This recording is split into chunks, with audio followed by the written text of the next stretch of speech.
So, where exactly did you come from? How does someone like you achieve nobility? He asked this with a look of disdain. Someone like me? Your people? My people.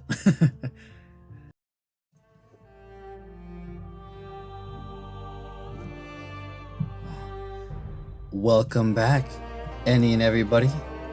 This is Linen Otter, here to do another episode of Lyre. Yeah, sorry, it's been a while since I've had a chance to sit down and record, so I kind of want to just get into it. Let's see now, we were just meeting the king. Oh, this was so stressful. But not stressful enough that I actually will remember to set my timer. Alright. Oh boy. It's also been a while, I can't remember the voices that I did for these characters. I would like to dispense with the formalities when not in public. If it pleases you. Lyle wasn't kidding. This is the most casual king I've ever met. I'm half expecting him to kick his hooves up on the table. My queen is the no-nonsense type, so I'm not used to this. What is it that you have there? Whoa. He nods towards the box in my lap, resting his chin upon his hands with a curious look on his face. Yeah, what is it? Oh, yes. I pick up the small box and place it on the table close to Raynar. These are some important documents that were sent with me to deliver to you. Financial reports, some settlements, news about the other territories, and other letters of intelligence. I figured that I should give these to you while I had the audience. He motions with his hands for me to slide the box his way. I push the box in his direction and he examines the documents. Is this everything? I fold my hands together. This is all that we could salvage after the crash. I have a list of the missing documents and I'll have copies delivered. I apologize if some of them are a bit too dirty or water damaged.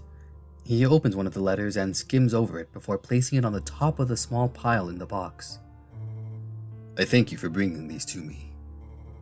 I shall go through these letters and share these documents with the rest of my court so that they can evaluate them. He pushes the box off to his right and places his hands on the table. There's a long silence before Adrius lightly slaps his hands on the table in resignation, blowing out an exasperated sigh. So that's it? What's it? A glance at a piece of paper, and that's all you have to say? What's happening? The mood of the room instantly changes for a moment. I'm too shocked to even sink into my chair. As I said, I will look at these documents later. Why not look at them now? I'm sure Lord Richter wouldn't mind. Would you? He looks in my direction and I shake my head. Not at all. Raynar clicks his tongue and turns to me, drumming his fingers on the table. I would prefer to wait. I had hoped to delay this meeting until Lord Kadaj arrived, but we have a kingdom to rule. Whoa. What's all this? What's all this tension? Raynar has a stern look on his face as he stares his son down from across the table. Unless you've forgotten. Raynar looks at me with a small eye roll. My son has a knack for theatrics. He then turns back to Adrius. I have a kingdom to rule, and 2 other kingdoms to work with. If I see it as best to wait until both parties are here before discussing such matters, he passed the top of the box with his hand, then that is what I shall do. Adrius grits his teeth for a moment, and reluctantly concedes. Of course, father. I only have our kingdom's best interest at heart. Do as you wish.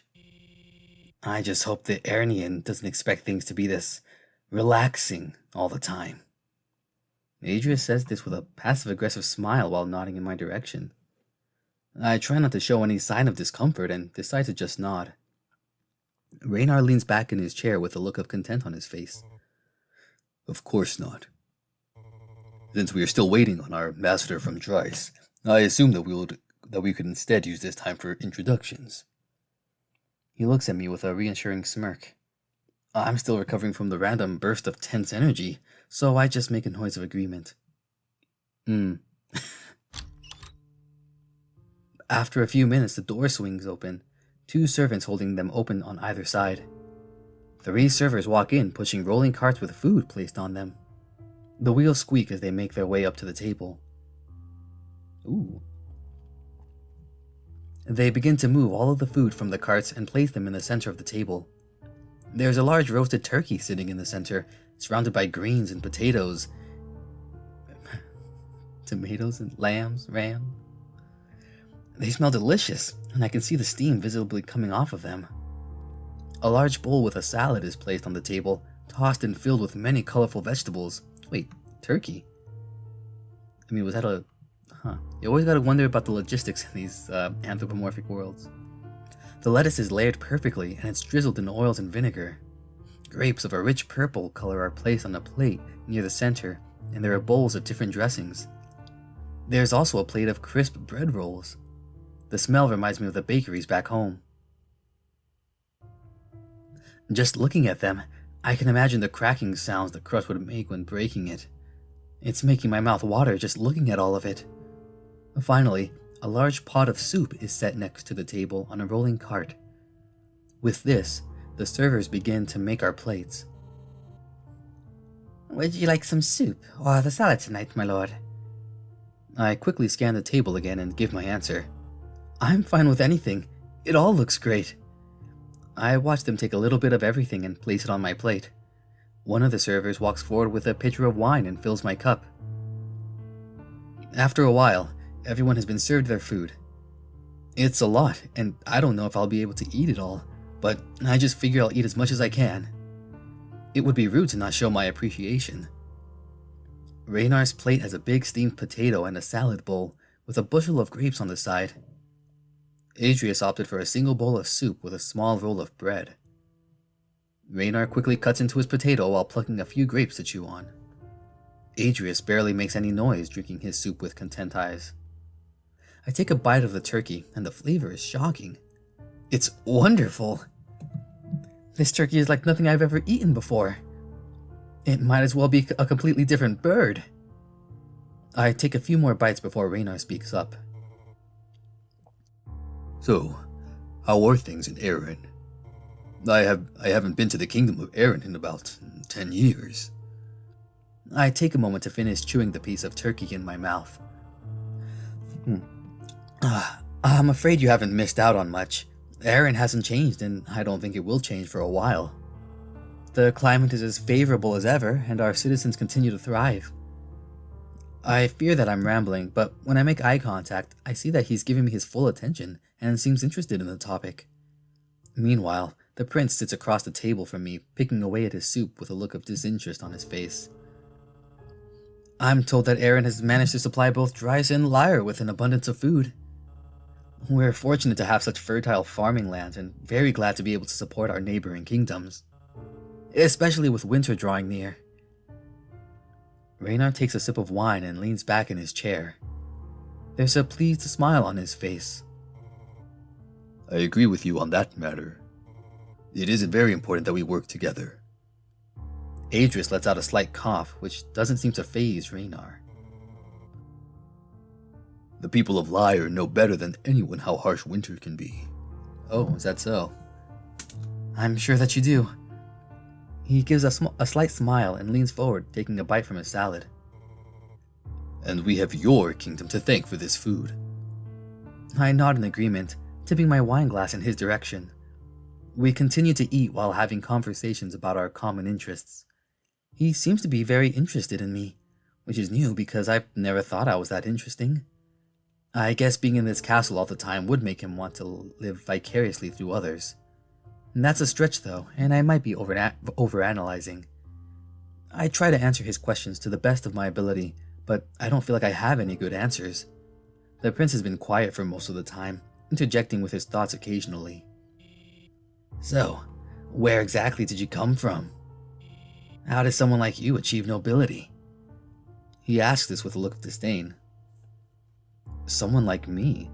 Your people? My people. I'm starting to dislike him more and more as the night goes on. Maybe he's just blurting things out without meaning to be rude. I lower my glass after taking a long drink of wine and pause to swallow. Your Highness, I'm afraid that is not a very interesting story. He doesn't look satisfied with that answer. Good. Lyle told me to get on his good side, but I don't think he has one. He seems to be bitter all around. I suppose. Though, I wasn't asking for an interesting story. He traces his finger around the rim of his wine glass while resting his chin on his fist. I just worked hard and proved myself useful.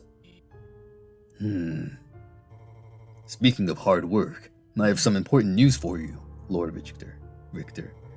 I am choosing to appoint you as the Royal Financial Advisor, along with your other duties. Do you think that you will be up to this challenge? It's a temporary position, nothing more. Financial advisor? So I'll be looking after the kingdom's coin? At least it's something I have some common knowledge on. I've always been good with numbers, and I was never terrible with spending money. I fold my hands and try to respond calmly. Oh. At least I don't see myself ruining this kingdom financially. I fold my hands and try to respond calmly. I have experience with this sort of work back home. It shouldn't prove to be a challenge at all. He looks overjoyed to hear this. Was he expecting me to say no? I'm not exactly going to say no to the king. That is excellent news. The Winter Solstice Ball will be held a month from now, and we'll need you to figure out the expenses. It should be quite exciting for you, considering you've never been to one. The Winter Solstice Ball? Yes, here in Lyre it is one of our most famous celebrations. We celebrate the solstice as a reminder of the death and rebirth of our sun. We use this time to cherish our loved ones. I think I remember hearing about this from somewhere. It sounds like a nice tradition, similar to one we have in Erin, but ours is at the end of the year. I'll make sure that everything is in order. Very good. We have past records on hand that you can refer to. They should help make things easier. I'll have them sent to your apartment in the morning. Our meal goes further into the night, and soon everyone is finished eating. Raynar has completely cleaned his plate to the point where one would wonder if it was even used.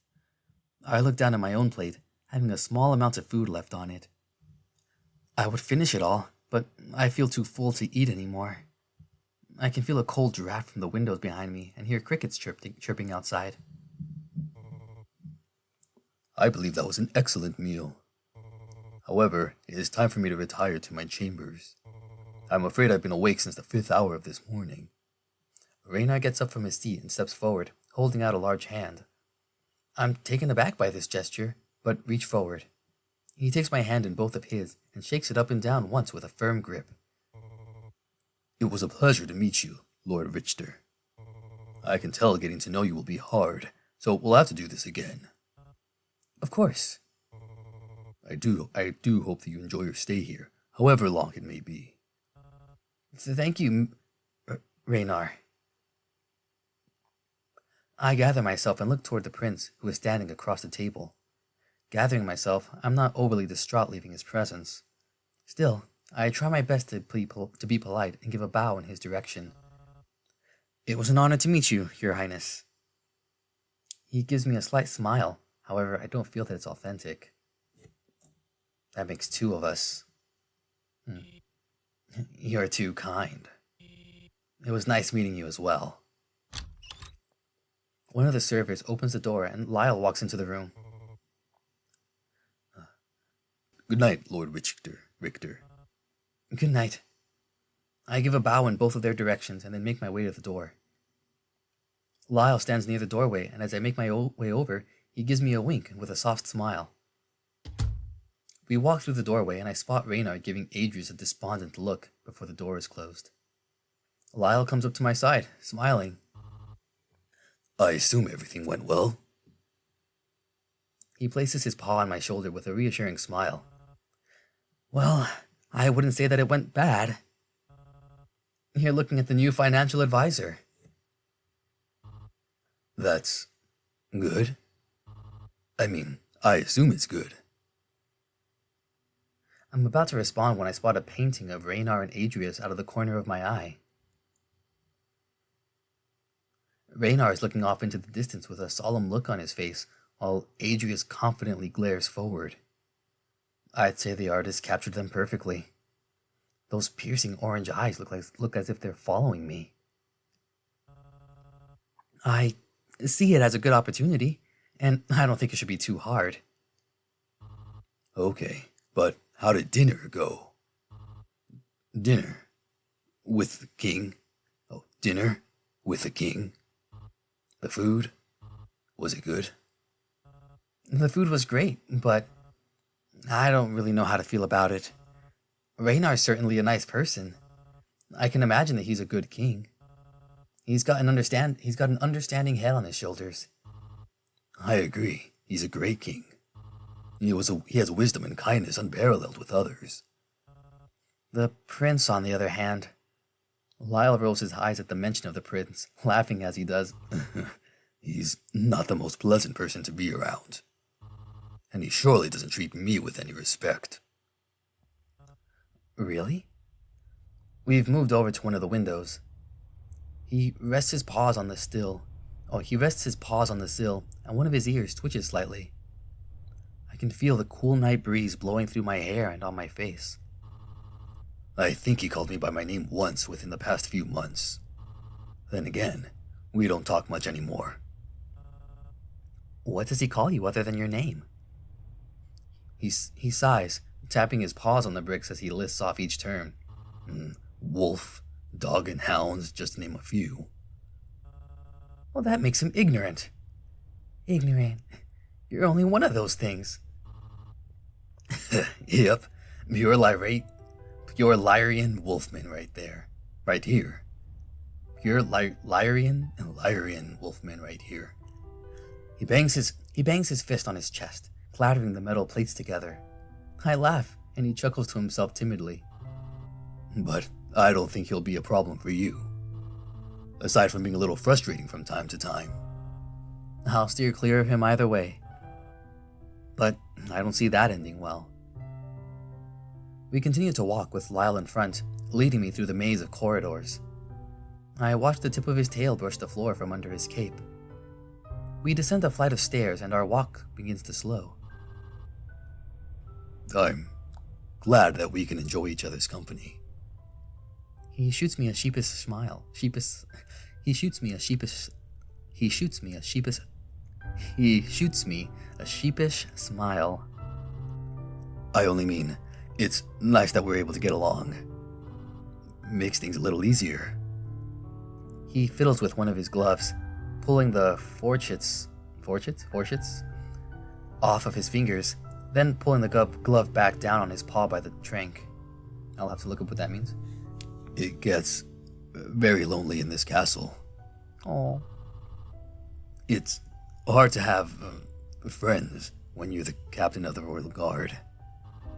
Things are nice, but I barely have any time to meet new people or go places. He pauses, letting the words hang in the air.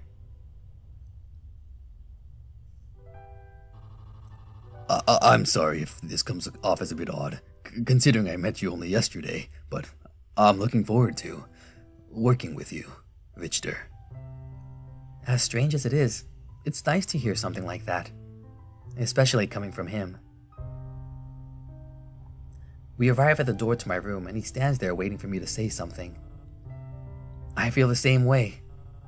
I've only known you for 2 days and I already feel more comfortable around you than anybody else back home. Really? Yeah. Back in Erin, people only want things from you, and if you don't have what they want, then they don't even give you the light of day. You're the first person who I feel wants to actually be my friend, and isn't just trying to use me. I open the door to my room and step inside. Good night, Lyle. He looks at me with a soft smile, his eyes reflecting the little light there isn't. He looks at me with a soft smile, his eyes reflecting the little light that there is in this darkness. I can hear his tail beating against his cape as it wags back and forth. Good night, Richter. That was so cute! He closes the door, and I can hear his heavy footfalls make their way down the hall. I take off my jacket and walk over to my bed, falling onto the mattress. I feel exhausted after everything that happened today. Everything fades out around me as I drift into a deep sleep.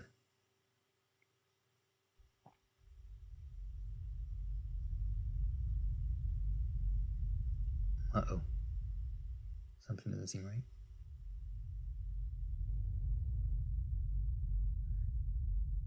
Betrayal never comes from your enemies, but from those closest to your heart.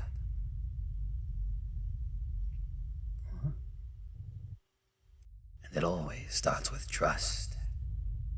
Trust in no one but yourself. What was that? Chapter 3, Day 6. It's been almost a week since I awoke. The weather gets colder and colder every day, and I find myself yearning for a warm bath every morning when I wake up. The past couple of days have been relaxing to say the least. I've had plenty of time to work on preparations for the ball, and I've been trying to take it at a nice pace. Well, a pace that's nice for me at least. I don't want to end up running around at the last minute. All I have to do is make sure the resources are readily accessible and calculate the cost of everything. There's more to it than that, but that's the gist of it. I've been with Lyre during most of my free time. Although I rarely allow myself free time, but every day I do take a break. He's been very good company the past couple of days, and he's been showing me around. We haven't gone into the city yet, but I've been able to explore more of the castle.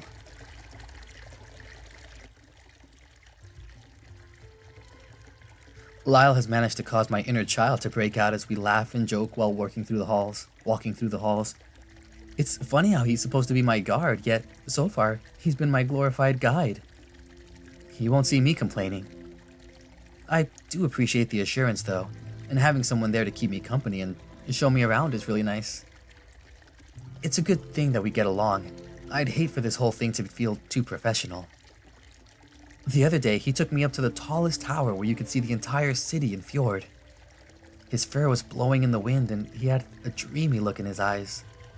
I have spoken to Raynor a few times, but I don't get to see him too much. I'm not too sure how I should feel about him. He's very kind, and he seems to have his wits about him. There's still something intimidating about him, though. At the beginning of every interaction with him, I start things out anxious, but then he manages to completely change the mood of the room. I guess he's just a big, friendly guy. I've ran into Adrius a few times during the week as well. He hasn't really paid me much mind aside from the occasional greeting, and I honestly prefer it that way. But with the few interactions that we've had where a conversation was expected of us, it felt more like an interrogation.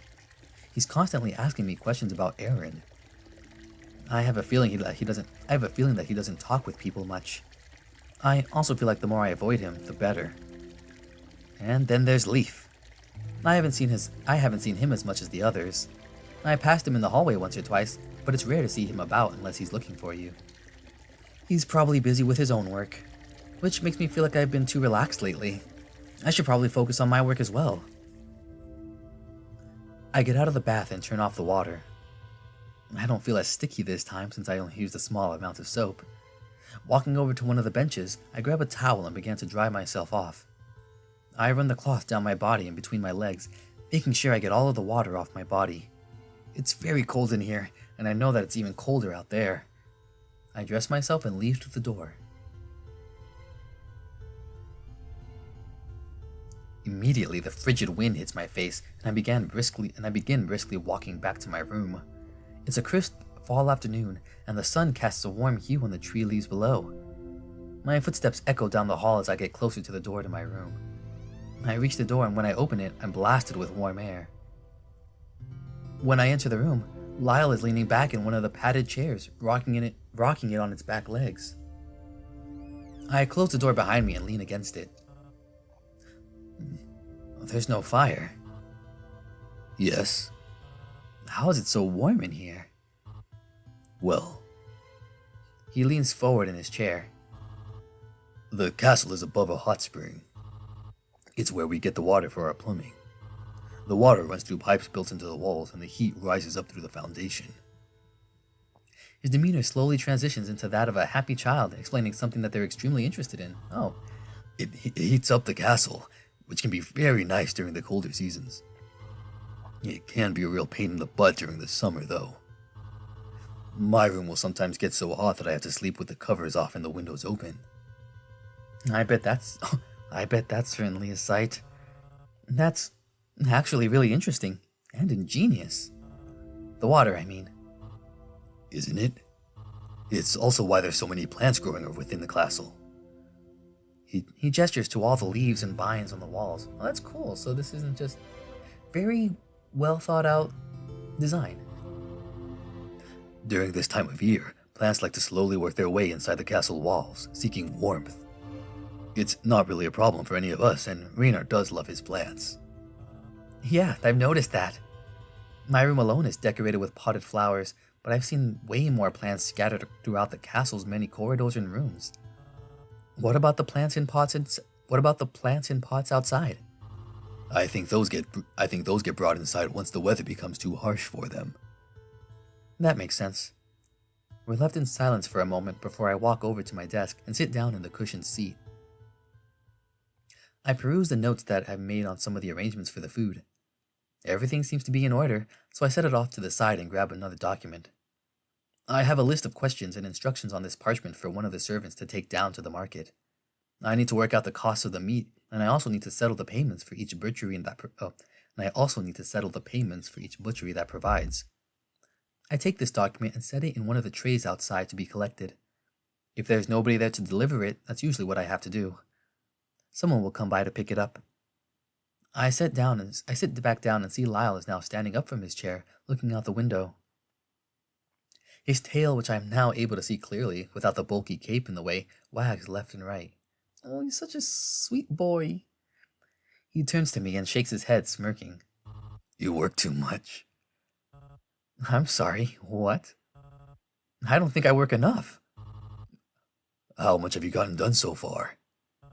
I've done a lot, but I still have a lot more to do. I mean, I've already finished most of it, if I'm being honest with myself. I just wanted to get it done ahead of time. You spent all morning slaving away at that tiny desk of yours like a workaholic. Then you went to take a bath and now you're back to work. You really don't need to fret about this as much as you have. It's not even your primary job while you're here. That doesn't start for a while. He reaches over and swipes my checklist off my desk. Hey! He turns away from me and skims over it for a hurried moment. He then turns around with a mocking look on his face. Most of this is already checked off. That's only one of the lists. He swipes the other list gracefully and holds it in front of his face.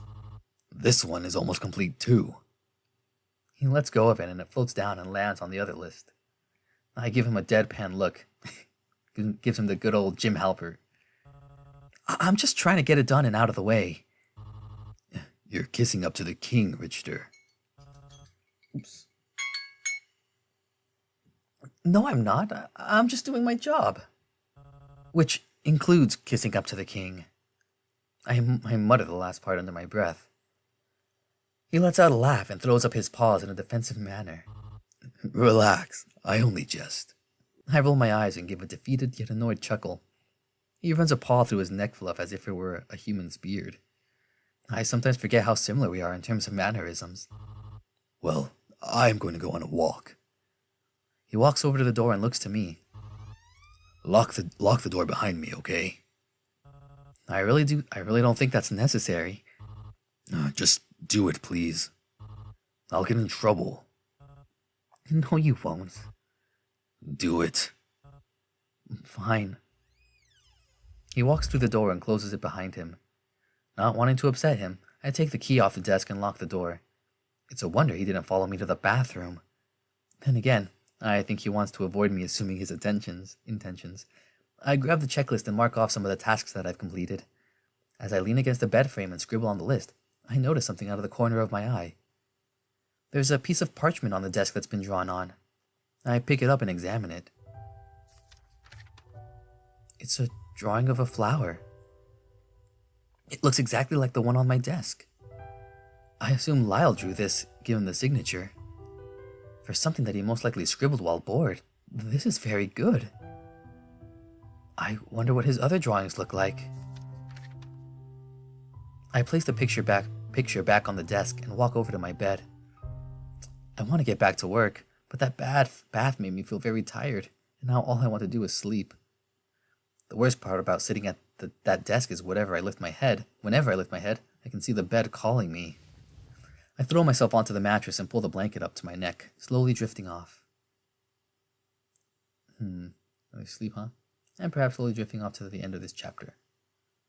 The hallway floor feels cold beneath my feet. I'm outside of some room. It looks like the entrance to my room, but there's something different about it. It feels like some sort of twisted version of my room. There's no windows in the hallway, and I'm further into the castle.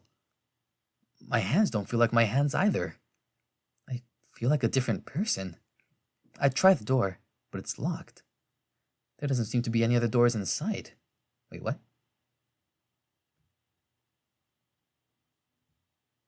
With this, I begin to walk down the hall. The corridor seems to stretch on endlessly. As I walk further and further down the dimly lit hall, I can feel chills running up and down my body. This feels less like a dream and more like a memory. A forgotten memory. Or maybe one I never even had to begin with. The temperature seems to drop with every step I take. My steps become a bit stumbled as the hallway starts to twist. I regain my balance and keep pushing forward. Continuing on is the last thing I want to do, but I can't help it. It's like I'm being forced to. Am I going the wrong direction? Was I maybe supposed to go the other way? Where am I? I don't really think turning back is the best idea, especially since I've come so far. There is no turning back. I've already done it. Done what? Finally, I reach the end of the long and twisted corridor. There's a large archway that leads to a set of spiral stairs. I look behind me, and the hall is so twisted that further down the corridor, the floor is where the ceiling should be in relation to where I'm standing. There's something else. A figure is walking towards me from where I came. They are very far off, and I can't make out who they are from this distance. From my perspective, they're upside down. Or are they right side up? Either way, I'm curious and don't want to be alone in this odd situation, so I wait for them. Oh my gosh, I'd be running. After a few seconds, I realize they aren't getting any closer. It's as if they're walking in place. Their presence starts to unnerve me, so I give up and step through the archway. I take my first step down the stairs, holding on to the banister. Down? No, I'm going up. I can only go up. As I go on, I start to shake from the cold. My whole body is freezing. After it feels like I've gone up about 3 floors, I come across a figure on the staircase. They're facing away from me with their hands behind their back. I want to move forward and approach the figure, but I'm frozen in place. My body wants to keep going. Then, the figure moves. They begin to walk down the stairs. Backwards. First one foot, then the next. I don't really have much time to contemplate this, however, as I find myself stumbling down the stairs. Running away. Afraid. I don't know what's going on, but I have a very terrible feeling about this. The figure starts to pick up their pace. Each of their footsteps loosely slap against the slabs of stone. I miss one of the steps on my way down and trip, barely making it far enough to gain any distance. I turn around just in time to see the figure bend backwards and loom over me. What the heck? Bye. I jostle on the mattress, feeling like I was just stabbed in the sides. I hear a knock at the door and muddle out a response in a confused and tired tone, not really knowing what's happening. Yes? Richter, it's me. Please, open the door. I muster my strength and rise out of bed, try not to let all of the blood rush to my head. All right, I'm coming. I straighten out my clothes and quickly fix my hair. The key is laying on the desk where I left it. I pick it up and unlock the door. Lyle stands in the doorway, panting slightly, trying to catch his breath. Lord Kadaj is here. Huh? The ambassador from Dries, he's here. How long has he been here? About half an hour, I think. He was heading to the throne room with Raynar. I passed him in the hall while on my walk, and he asked me to come and get you. How long was I asleep? You were asleep? Yeah. I thought you were supposed to be working. I was working, I can't really think of an excuse, so I cut myself off and sigh in defeat while he smirks at me. You were asleep for about an hour, I'd wager. Tidy up and make yourself look a bit more presentable. I touched my forehead with my hand and realized I was sweating. Okay. That nightmare was incredibly bizarre. I've never really had cryptic nightmares like that before. Actually, they started after I got here. Why can't I go back to having nice dreams? I grab a towel from the dresser next to my bed and dunk it into a bowl of cold water. I run it over my face and around my neck. Then I straighten out my clothes and fix my hair. How do I look? You look great. Great. He gets the door and holds it open for me. Thank you. You're very welcome, my lord. Please don't. Alright. I think I'll stop it here for now. I kinda let it go a lot longer than my timer, just because I really like the story. I like the characters. It's so cute. And I want to get further on and see where things start getting really serious. But for now, I'm going to have to leave it here.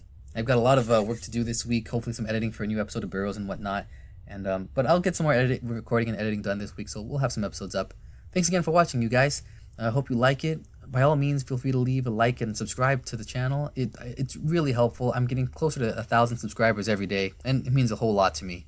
But I hope you really like the content too. Feel free to comment any kind of suggestions and all that of other games you might want me to play. Soon I'll be trying a new one, something not very visual novel related, so we'll see how that works. Regardless, hope you guys have a good night, a good day, good evening, good morning, whatever it is for you. And we'll see you next time. Bye now. Take care.